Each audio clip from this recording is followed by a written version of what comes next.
What did you make of the news yesterday that we now have sanctions on things like iron ore, aluminum, and copper? Well, I think it really reflects the fact that we've already imposed a lot of sweeping sanctions on the rest of the Iranian economy, especially banks, obviously energy and oil. And so I think the administration was looking for new sectors that hadn't been targeted as extensively, and they basically went down the list of all of Iran's exports and found that metals were part of the mix. Is it going to be a material game changer for Iran? Like, what does this do to the economy and to the negotiation? I don't think it will be. I mean, it is significant to Iran. It's probably about a $6 billion a year export industry for them, which is important, especially in the context of an economy that's losing its ability to export oil, or at least in theory.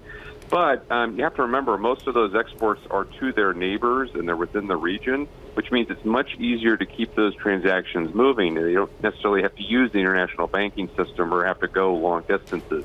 So I think the trade may continue, notwithstanding the imposition of sanctions. So, Richard, if the ultimate goal of the administration here in the United States is ultimately to do away with this agreement altogether, have the Iranians stepped into perhaps a trap that's been set by President Trump? That is to say, they're now escalating, they're putting the Europeans in the crosshairs. Does the inevitable result really have to be that this agreement goes away? I think so to some extent, and the Iranians are very much aware of that. It's part of the reason why last year, when the United States withdrew, the Iranians decided to hold still, and they've done that for the last year. Notwithstanding a lot of new sanctions coming into place and a lot of pressure and rhetoric coming from Washington. But I think that domestically, the political situation has been deteriorating for Rouhani. He didn't feel like he could just stand pat and not do anything in the nuclear space. So they chose a couple of measures that will have some pressure effect on Europe and other places, but don't materially breach the JCPOA right now in order to buy some time and to avoid that trap to the extent possible. So that 60-day deadline that they basically leave in Europe to sort of back them up at the end of the day, what do you think the result of that is going to be? Well, I think unfortunately for the JCPOA, the Europeans don't really have the ability at this point to change the U.S. mind. They're not going to get the United States to back away from sanctions.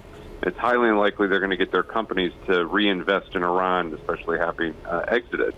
So I think the 60 days will come and go without a whole lot of value for the Iranians, putting them again in the box again of having to decide whether or not they are going to retaliate by expanding the nuclear program again or hold firm. I think at this point they see very little value in continuing to comply with the JCPOA since they're not getting the economic benefits. And I think they're much more likely to escalate the pressure by restarting nuclear activities in 60 days. So can you just walk it forward for us on what it means for the actual region? Because there's been lots of reporting that the conversations potentially took place between President Trump and Saudi Arabia, how they negotiated, how they team up in terms of oil in order to put the screws to Iran. How does this change that regional geopolitical story? Well, I think that part of the story really hasn't changed, other than the fact that we haven't really seen the Saudis and others step up production all that much to respond to the oil decision of last week. I think they're still waiting to see what China, India, and Turkey do and whether or not they continue to purchase oil and whether or not they get subject to sanctions. But the regional security situation is getting much more fraught. Once Iran restarts other activities in 60 days, I think we're going to see increased saber rattling out of Israel. We might see similar things out of Saudi Arabia and the UAE. And I think Iran is going to look to retaliate and respond in the region as well. And that means maybe stepped up attacks in Yemen, especially of missiles aimed at Saudi Arabia and the UAE. We might see stepped up attacks inside of Syria. And of course, there's always the persistent cyber threat coming from Iran. Richard, we have a lot of sanctions on a lot of countries around the world, and it suggests that perhaps they're starting to bite on Mr. Rouhani in Iran. Are we seeing something similar with Kim Jong-un in North Korea? We just had a report this morning. There was some sort of projectile. We don't know what it was that was fired this morning. That's 5 days after they fired what may have been a ballistic missile. Is it fair for the administration to say, you know, we're starting to have some effect on some of these regimes? Well, I think in the case of Iran, they're definitely having a material economic effect. I don't know as much in North Korea because we haven't stepped up those sanctions materially over the course of the last year because of the summit process. But I think the real problem that we can point to is that we haven't seen real political change either in Iran or in North Korea. The North Koreans have yet to refuse to give up their nuclear weapons. That's the position they maintain, notwithstanding U.S. pressure. The Iranians have refused to give up uranium enrichment and other such activities.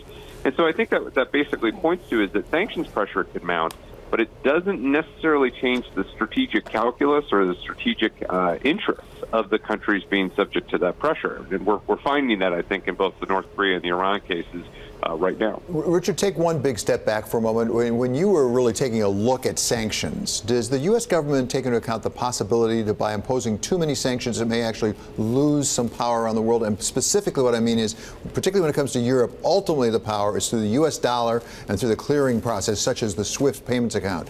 Is there a danger at some point if we use that too much and too often that, in fact, people will figure out other ways to take care of their business? Absolutely. And I think this is a concern that a number of former U.S. officials, including myself, but also folks like Secretary Jack Lew, Adam Zubin, who is director of OFAC at Treasury, we've all been talking a lot over the last couple of years about how perhaps this is a tool that we need to use a little bit more discreetly and certainly with a lot more strategy behind it.